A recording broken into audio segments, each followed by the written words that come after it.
Tara, andito, some members of the press would like to interview you later about how you feel nag-hit ang team up nyo ni Zaijian as TimPoch. I've been saying this to the comment as well na sobrang overwhelming and I'm beyond grateful, sobrang grateful po sa kung paano tumakbo rin yung story ni Poch and especially nung nakilala niya si Tim ng sobrang malalim na. Unexpectedly kasi hindi po ako nag-expect talaga ng kung paano tatakbo yung story kasi I was doing like indie films then way back so alam ko na yung start to finish and then now doing serie. Yung takbo niya is no expectations lang talaga so parang I was just going with the flow and then now he's really my favorite character. Sobrang iningatan ko rin si Poch. And now, syempre with Zaijian, yun lang, sorry medyo under the weather lang si... Uy, alam niya. Ikaw lang sorry para sa mga... There's naman talaga yung pakiramdam niya, I'm sorry. Pero kasama namin siya kahapon. Pero I'm sure kung may message mong sasabihin po si Zaijian sa inyo, which is thank you. Thank you po sa pag-aakap sa mga characters namin. And yun, proud kami na napakita rin namin yung love na may ilalabas pa ng love yung isa't isa na unexpectedly.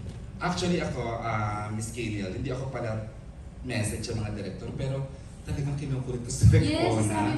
Sabi ko, Direct Ona, ano yun? Ang galing kasi nung ipag-himay ng Direct Ona sa character, pinasarap niya, pinayamin niya si Temo na. Wala naman sa idea na he is, di ba? Yes. Direct whose idea was it na lagyan ng ganon hanggang sa mayroon kang isang ang ganda nung naghiwalay niya si Cyrene at si Zaijian, pero napunta siya sa isang another equally good relationship. How was the tahe, Direk? Paano mo naisip na hindi rin naman masisiro yung si Cyrene, di ba? Dahil meron siyang Archie. Yung TimPoch, Archie, Roxy track has always been part of... Nakadesign talaga yun ng mga writers from the very beginning. Umpisa pa lang, and even when the material was pitched to them, yun talaga yung pumunta ng characters. So it's not a whim na biglang baguhin natin. Nakalatag. Kaya very deliberate din yung mga choices namin in how to portray each and every character sa umpisa. At every time we have to make them do something wicked or naughty, inaingatan namin na mapangalagaan yung mga characters. Yun ay pupuntahan pa eh. More than just characters in this murder mystery, they also have their own love angles na kailangan protektahan. So we are very careful. Plus, of course, since yung story ng TimPoch is a very it's a sensitive topic, di ba? It's about the awakening of a boy who didn't know that he was actually bisexual and the first time he feels something for a person of the same sex. So we are very careful to tell that story very, very responsibly. Napakalinis, napakadesente na tinahi yung relationship ng dalawa. It's about two people falling in love. Sabi namin na, it just so happens, pareho silang lalaki. So, ganun yung lahat. Miss Kaniel, Direct, pwede bang tapusin ko yung kasi another eksenang talagang trending was another part of the sexual awakening was the Gerald and Anderson. Gerald Madrid scene na talagang one of your best scenes to, Gerald. Would you like to, paano mo pinagandaan na sinumpa ko si Lydia? Asawa mo dahil nga sa Lydia, right? Hindi, Lydia na, amam ko po Sino yun. si Lydia? Lydia po sa Lydia. Kasama mo. Nilabang yung anak mo. Ang galing na eksena kung paano mo pinanindigan na suportahan si Poch. Si Tim. Si Tim. Ang dami ka ng mali. Sorry. Kasi si Direct Ona talagang nag-detect. Direct Ona talagang galing-galing sa ganito. Ni Zaijian. And ito nga, si Angeli. Kinausap ko sa totoo, ang ginawa kay Angeli, nung makaka-eksena ko si Angeli, sinusundo ko siya at hinahatid ko siya sa bahay. Tapos, syempre, nung close na talaga kami, nung mag-i-eksena na kami, sinabi ko talaga sa kanya, "Hoy, huwag mo masyadong gagalingan ha." Kasi pagka si Angeli ka-eksena, parang kahit ako, kahit medyo tumanda na ako dito sa trabaho na to, parang syempre pagka kapwa mo magaling, kinakabahan ka di ba? Kaya ang ginawa ko doon, so kinausap ko siya, sabi ko, oh, masyado gagalingan, lalayan mo rin ako ha. Ay, acting coach yan, ha? Oo Ano nga ba eh. yun? Kaya ayun, naging swabe naman yung mga eksena namin ni Galing, ni galing. Tim, ni Edith. Kasi nga, I-edit, ayun. ni Edith, at saka kasi, si Direk, nandun talaga. Hands-on siya sa Iyak ako dun sa amin. scene na yun. Sobrang iniyakan ko. Sana all may ganung magulang, ano. Totoo yan. Pero, PEJ kanina and Gerald, kanina I was about to ask Derek on it again. Derek, sobrang brave kasi ng sobrang tapang ng script, ng pagkakagawa ng senior high. Is there a pressure for you? Especially itong BL, may GL. Kasi syempre in-open pa lang din naman natin yan dito ngayon, lalo na with our country. May pressure ba sa inyo na sige, ipalabas natin to at maiintindihan tayo ng mga tao? Walang outside pressure. The pressure was coming from me. Being a member of the LGBTQ, ito yung unang pagkakataon na magkukwento ko ng kwento about ourselves. So, First time kong gantong material dala. Yes. So tinaganda doon ng kwento. First time ako This is the ng first time. gay characters. So, sobra akong excited to tell our story. Actually, yung TimPoch, sabi nga kwento namin ng husband ko. Oh, Choma ni Pri. Alam mo yun, kaya sobrang careful ako in crafting that storyline. Yeah. Kasi it's very parallel yung kwento. So, yun, excited So nice to ako to tell our story. Kaya sobra akong invested dun sa TimPoch storyline. Kasi Parang nga, ito, Derek, ang ano mo talaga. No? ito ang coming out ko. Kung kailan naman. Okay, lumita din. But anyway, yun. So I was really pressured to tell it really well. Because I know it's the first time it's going to be told in prime time. Diba? Yes. Na merong ganitong mga kabataan, diba, who are finding out things about themselves. So, sobra kong iningatan talaga na may kwento siya na. Kasi ito yung kwento gusto ko makita sana nung bata ako, nung 1980s. Oh. Na hindi ko napanood, di ba? Yes, Na kung yes. napanood ko nung 1980s, things would have been so much more easier for me growing up.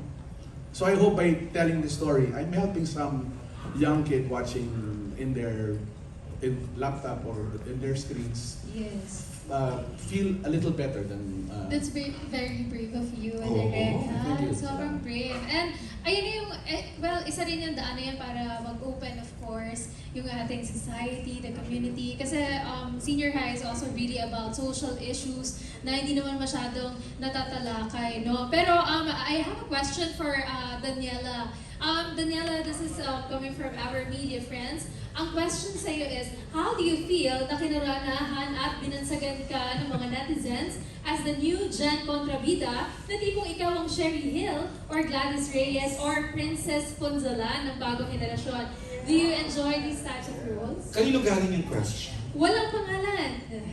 Pero nakalagay dito, question for Daniela. Alright, go ahead na. Well, thank you. Thank you kasi actually this is my first kontrabida role po talaga. So, I didn't expect na, alam mo yun, na I could like do my character na maganda dito. Pero syempre, yung credits dito is because of sina Direk and all that. I wouldn't be able to be good at this character without him. But yeah, thank you. Grabe naman. Paano yung pag tinatawag ka ng parang Sherry Hill or Gladys Reyes? Because, you know, ayan talaga yung mga pangalan pag sinabing kontrabida. Do you feel pressured about it? Or Yeah. really? Yeah. Kontrabida. Okay. Alright. Parang medyo ano pa. Medyo nagugulat pa si Daniela, of course. Sorry, I'm so lutang. It's okay. You're the new Gen kontrabida now. But of course, Kuya EJ, we have more questions from our press. Actually, ang dami dito, pero tapusin ko lang ito bago ko i-share. Yes, go ahead, EJ. Sana pala kayo na binigay ko ni Miss Angelique kasi related din sa ano. Mayroon doon question, usapan din online, ang line mo sa character ni Zaijian, bakla ka? Netizens praise that scene because how authentic it was. How did you execute that scene with Zaijian and Gerald? Mani-mani lang ganun, di ba, Miss Angelique? Ayun. Hirap na hirap po ako. Wow! So, totoo lang. Hindi kasi, ang hirap sabihin. Hindi kasi bilang, syempre, isa sa, yung gusto namin ma-achieve is truth in a scene. And yung truth ng character comes a lot from your personal truth. At hindi ko truth yun. yung sabihin in that way sa isang bata na hinahanap ang sarili, kung sino ba siya, si Direk talaga yung, I mean, Direk held my hand din, na parang, paano ba to? Kasi ayoko talaga sabihin. Sa totoo lang, ayoko sabihin tong line na to. Yung gano'n. But I had to find that truth within me. Hindi ko naman sinasabing nandun din siya sa akin, pero nag-isip lang ako ng bakit ko ba gagawin to sa isang bata na hinahanap ng sarili? Bakit? Ang hirap nga Ang pala. hirap. Kaya ang ending, ganun tuloy lumabas. Ganun. Ano ba? Oh, it was good. Yung ganun. But it was so, it came from, I will say as much na, it still came from a place of love. Meron po kasi ako naalala, I swear, nangyari to sa akin. Inaayusan po ako for a play. Tapos may nagtanong po sa akin, anong gagawin mo pag yung anak mo, nag-iisa lang yan, di ba, lalaki, anong gagawin mo pag bakla siya paglaki? Tapos sinabi ko talaga na, syempre kung saan siya masaya. Tapos yung nag-aayos sa akin, direct, I swear, binatukan ako ng pagkalakas-lakas, galit siya. Akala ko joke. Binatukan ako ng pagkalakas, sabi mo, huwag mo sasabihin yan. Babae ito lalaki, napaka-homophobic naman. Totoo to. Kaya sabi niya, huwag mong i-wish na maging bakla yung anak mo kasi napakahirap po para sa amin. Tapos sabi ko, bata pa ako, sorry po.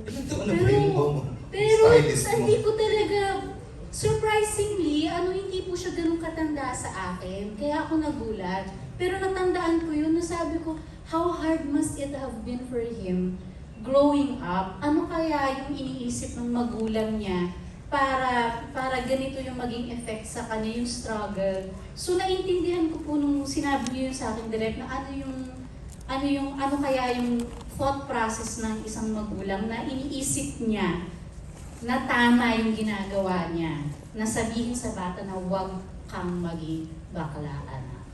So yun yung pumasok sa puso ko actually na anak, mahirap to, mahirap yun po yung pinanggalingan ko instead of yung typical na masama yan, immoral yan or whatever kung anong lumalabas sa bibig ng mga ibang magulang when they find out that their kids are having this crisis. So yun po yung decision ko para maging truthful siya sa akin na mahal pa rin kita anak, pero sana hindi. Mas yun na lang yung pinanggalingan ko. Kaya, kasi mahal na mahal ko rin si Z as a person. yung I don't wanna hurt him. So, at saka yun din na alam ko din na yung character ni Gerald, mag-isa niyang pinalaki yung bata habang ako'y nasa Canada. So parang yung pag-navigate ng isang scene na yun was parang for me, Elmo, parang ang hirap nitong inaalaw mo for the kid. Yun yung pinanggalingan ko as Edith. Ang hirap, parang kaya ba natin, equipped ba tayo as parents? Yun. May dadagdag ng ako, EJ. Go. Kunyari lang nahihirapan to si Angeli, pero nung take one lang naman. Di ba? But it's actually very nice to hear sa cast mismo kung ano talaga yung, saloobin. Kasi people from, watching them on screen, parang akala mo, kinabisada lang nila yan, binagsak lang nila yung linya niya. But no, really may pinanggalingan sila dyan. Kaya thank you so much, Ms. Angeli, for that answer. But of course, moving forward,